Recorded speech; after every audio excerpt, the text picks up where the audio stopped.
nang ipanganak ako 1947. Noong 1947, may nahukay sila sa Dead Sea.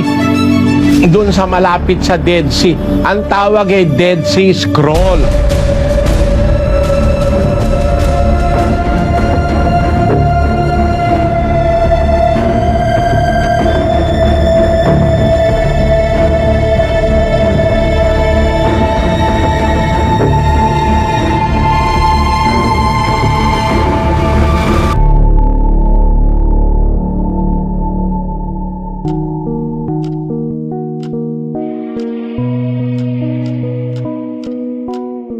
Noong 1947, may nahukay sila sa Dead Sea.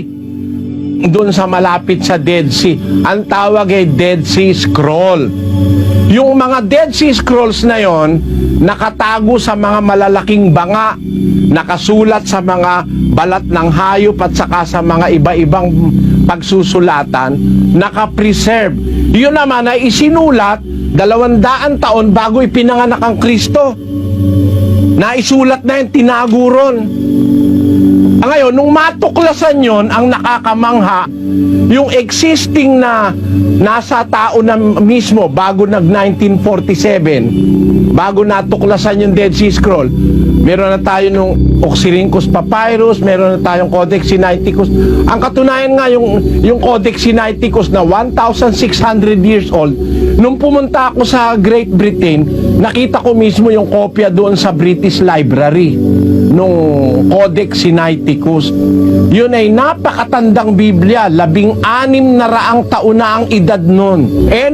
Nung makita yung Dead Sea Scroll nung 1947, so ibig sabihin, hawak-hawak na ng sangkatauhan niyang Codex Sinaiticus, yung Oxyrhynchus Papyrus, yung Codex Vaticanus, Codex Sinaiticus, Codex Bubiensis, Codex Washingtonianus, umiiral na lahat yan. Meron ng kopya ang sangkatauhan yan.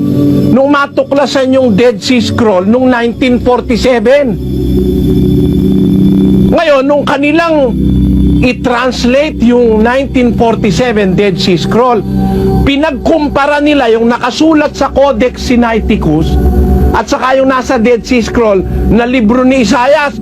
Eksaktong-eksakto Parehong-pareho. Bakit nangyari yun? Na iba naman ang nagsulat, magkaibang nagsulat, magkaibang kumopya, magkaibang panahon natuklasan.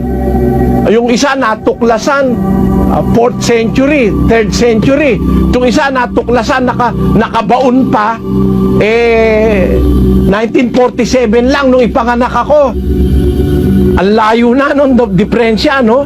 At yung natuklasan nung 1947, yung Dead Sea Scrolls, isinulat pala yun 200 taon bago ipanganak si Kristo. Di napakatanda na rin nun. Nung pagkumparahin, parehong-pareho halos. Ayan.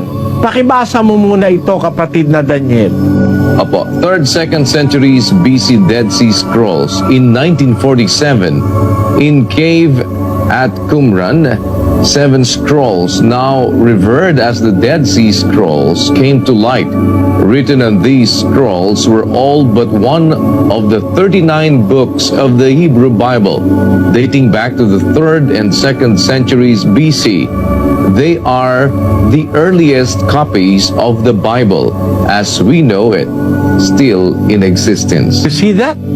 Yung Dead Sea Scroll, nakasulat dyan ang lahat ng aklat ng matandang tipan, kulang lang ng isa. Kaya, bakit nakarating yan sa atin? Ito dahilan yan sa Awit Kapitulo 12, versikulo 6 hanggang 7, kapatid na Daniel. Ang mga salita ng Panginoon ay mga dalisay na salita, na gaya ng pilak na sinubok sa hurno sa lupa, na makapitong dinalisay. Iyong iingatan sila, O Panginoon, iyong pakaingatan sila mula sa lahing ito magpakailanman. Panalangin ni David na pinakinggan ng Diyos. Sabi ni David, ang mga salita mo, Panginoon, dalisay na salita, parang pilak, makapitong dinalisay, walang kahit anong dumi. Iyong iingatan sila, O Panginoon, iyong pakaingatan sila mula sa lahing ito hanggang sa magpakailanman. Kaya nakarating sa atin yan, iningatan ng Diyos. Biro mo yung Dead Sea Scroll, di nasira ng panahon. Panahon pa ni Timoteo at ng mga unang Kristiyano, iningatan na nila yung Biblia na yan. Panahon pa ni David, pinanalangin niya na sa Diyos. Pakaingatan mo sila, Panginoon. At iningatan naman ng Diyos para makarating sa ating panahon. Kaya naniniwala ko, yung nakarating sa atin, genuine salita ng Diyos.